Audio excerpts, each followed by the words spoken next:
So ISO Hunt's founder believes Bitcoin could end piracy. Well, how's it going to do that? By a simple thing called a micropayment. Now, if you don't know, a micropayment could be something like 1/100th of a cent. Something that you can't charge on a credit card. Something you can't send in cash or in change. A micropayment is a very, very small amount of money that's paid for a service or for a song or for something pertaining to what you receive. So his idea, which is kind of noble, is instead of things like Amazon and Netflix and Hulu, the content providers, be that maybe Time Warner. I know people don't know this, but Time Warner actually makes films. Or, Hollywood studios.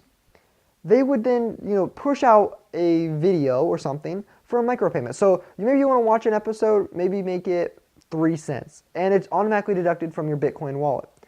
Now, I want to kind of debunk this a little bit because there's many people that have talked about micropayments for the last 20 years. It's nothing new just because Bitcoin's around for micropaymenting. It makes it a little bit simpler, but there's nothing really changing. So the idea of a micropayment is, novice at its best because here's the problem. And I've talked about this with coworkers because I'm actually really interested in newspapers. I work for my school newspaper and I'm kind of fascinated by it. I know it's old, they call it the old print media, but it's still interesting. And for online media, if you're writing a story or something, you have two options. If you want to get paid, you want to make money. You have to either put ads on your thing or give subscriptions. Or there's a third option, which is, pay per article, which nobody does. So ads get bunky, people get ad blocked because they don't like to see all the ads and you lose source of revenues. Nobody wants to pay for subscriptions. I know my local area has a Zanesville Times Recorder.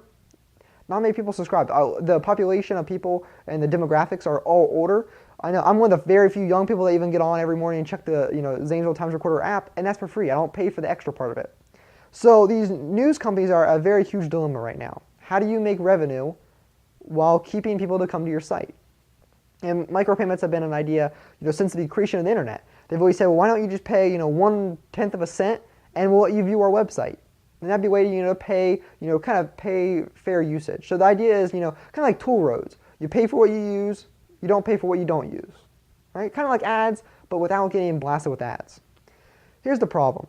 Services like Netflix and Hulu and Amazon Instant have done really well in what they do. So here's an idea. Time Warner makes episodes.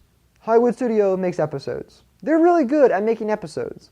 They're not necessarily so good at distributing those episodes to the masses. That's where Amazon and Hulu and Amazon and Netflix come in. They take the content, they use their amazing services to provide it. I mean, we talk about this at work and at school with my coworkers and people in my grade. The fact that I can get Netflix for $8.25 a month right now and watch as many episodes as I want is incredible. Would these content creating sites be able to handle that? We don't know. For instance, YouTube, which is now owned by Google, is very good at creating content that can be watched without buffering, relatively, because the only buffering you get is because you're ISP, to be able to watch content. So I really think this is interesting. I love the idea of micropayments. I've always kind of been fascinated by them. Even when I was in 7th grade, before Bitcoin even existed, micropayments kind of fascinated me. So when I read about things like this, where people want to implement Bitcoin to use in micropayments, I think that's a great idea. I think in practice it's not going to be so well put together because services like Amazon, like Netflix are going to still achieve because of their ability to, get up with mass amounts of content providers, mass amounts of content, and provide it for a low, cheap price and kind of bargain for the best shows to put on. That's how it's going to go. Now, could Bitcoin be the alternative for micropayments for news articles? Very possible. There's a video I want to do on a service coming out to do just that. So watch out for that video coming up. But ISO's founder has a great idea. We'll see if he can push this. Right now he's just more talking in theorem and not in any way to make this into practice. Still interesting because micropayments and Bitcoin kind of coalesce together. Have a great day, guys.